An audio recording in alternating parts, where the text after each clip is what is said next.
So I think what we'll do, most of you know most of the people around the room, but I'm going to start with our Vice President. Where is our Vice President? Our Vice President. Here he is. And I'll maybe start with Mike, and we'll just go around and you name your position, and then we'll ask these folks to go back and have a good day, and we're going to discuss our various reports. Mike?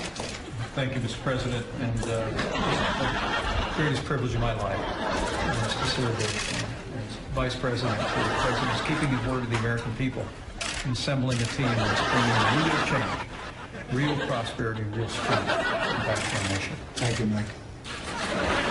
Mr. President, it's great to be here and celebrate this group. We are receiving, as you know, I'm not sure the rest of you fully understand the support, but law enforcement all over America, they have been very frustrated. They are so thrilled that we have a new idea that we're going to support them and work together to properly, lawfully fight the rising crime that we're seeing. And it's able to serve you in that regard. You set the exact right message, and it's being responded. The response is fabulous around the country. Great success, including MS-13. They're being thrown out in record numbers and rapidly, and they're being depleted. They'll all be gone pretty soon. So,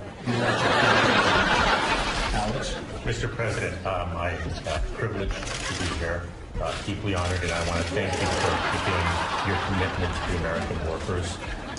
This week is a full schedule for you, focusing on the American worker. We're very excited at the Department of Labor and the apprenticeship program that you're going to be announcing. I think is going to make a real difference. So thank you. Thank you, and congratulations. Mr. President, honored to be on the team.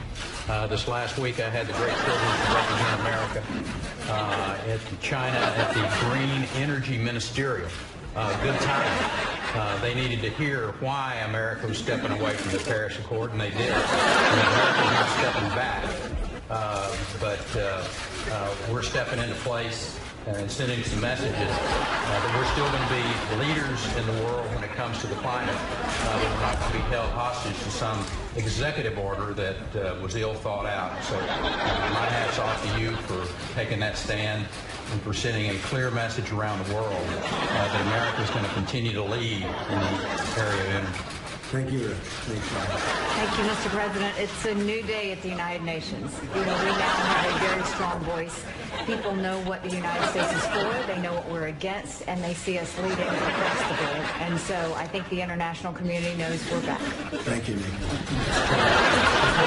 Kind words about the budget. You're absolutely right. We are going to be able to take care of the people who really need it. At the same time, with your direction, we were able to also focus on the forgotten men and women who are the folks who are paying those taxes. So I appreciate your support and your direction in pulling that budget together. Thank you. Good morning, Mr. President. It's good to be back in the United States. I actually arrived back this morning at 1 o'clock from Italy on the G7 summit focused on the environment. And our message there was the United States is going to be focused on growth and protecting the environment. It was received well. Good job. Mr. President, the intelligence community has never faced such a diversity of threats to our country in our lifetimes. We have men and women who are working 24/7, 7 days a week to make sure that we are on top of all these threats. It's a joy to be working with the people that I have inherited, and we're going to continue to provide you with the very best intelligence we can so that you can formulate policies to deal with these issues. Thank you, Dan. Mr. President, it's a privilege to serve the students of this country, and to work to ensure that every child has an equal opportunity to get a great education and therefore a great future. President, what an incredible honor it is to lead the Department of Health and Human Services at this pivotal time under your leadership. I can't thank you enough for the leadership that you've shown. It seems like there's an international flair to the messages that are being delivered. I had the opportunity to represent the United States at the G20 Health Summit in Berlin and at the World Health Assembly in Geneva. And I can't tell you how excited and enthusiastic folks are about the United States leadership as it relates to global health security. Thank you. Mr. President, as your seal on your staff, and it's an honor to be your steward of our public lands and the generator of energy. energy down this. I am deeply honored. And I am committed and optimistic that we can be both great stewards and be the world's largest producer of energy. Good. And you can do both. Thank you very much. Thanks. To serve the country. It's a great privilege you've given me. Clearly, we are engaged with our allies to ensure that they know where our common interests lie, what our expectations are. America will continue to be a leader, but they must do more. They must meet their obligations both from a national security standpoint, but also for creating conditions of stability, prosperity for our adversaries. We are engaging and will engage, but they have to know that we will be engaging from a position of strength to protect America's national interest, and we expect to make progress on resolving these differences.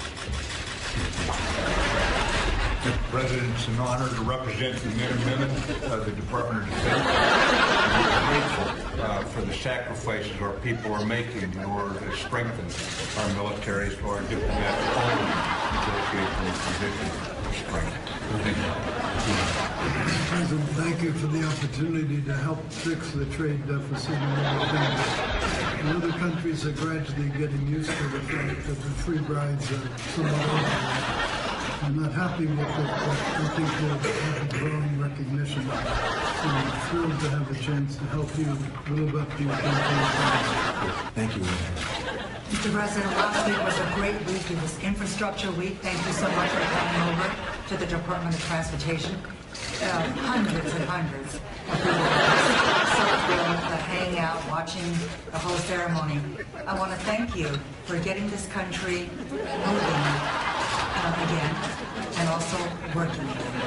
Thank you very much. Mr. President, proud to be here. Certainly very proud to represent the corps of men that serve the country in DHS. In the 5 months that I've been in the job, we have gone a long way to facilitate improve the legal movement of people and commerce across our borders. Yet at the same time, we have gone a long way to safeguarding our borders, particularly the southern border.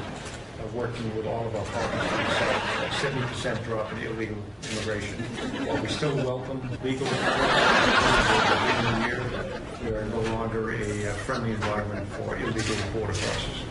Thank you. First of all, I apologize for being late for work. About 4 months I got bogged out in that swamp that you've been driving. I also traveled. I just got back from Paris where we met with the OECD. The message was similar to Wilbur's. It was not deficits do matter, and ours are coming down. Good morning, Mr. President. Thank you for the opportunity to serve at SBA, and I can tell you that as I haven't been traveling internationally, but I've been traveling around the country, and what we're continuing to hear is this renewed optimism from small businesses, higher than it's been in about 16 years. So there's people returning to the workforce, a lot of people, because small businesses are creating new jobs. So loan portfolios are up, mentoring, and our outreach with SCORE and our other programs are being so successful. So thank you. We're on a good trajectory and still a lot of work to do. On behalf of the entire senior staff around you, Mr. President, we thank you for the opportunity and blessing that you've given us to serve your agenda and the American people, and we're continuing to work very hard every day to accomplish this for us. Mr. President, it's an honor to serve as your CIA director. It's a privilege to lead the men and women who are providing intelligence so that we can do the national security mission. And in the finest tradition of the CIA, I'm not going to say a damn thing in front of the media.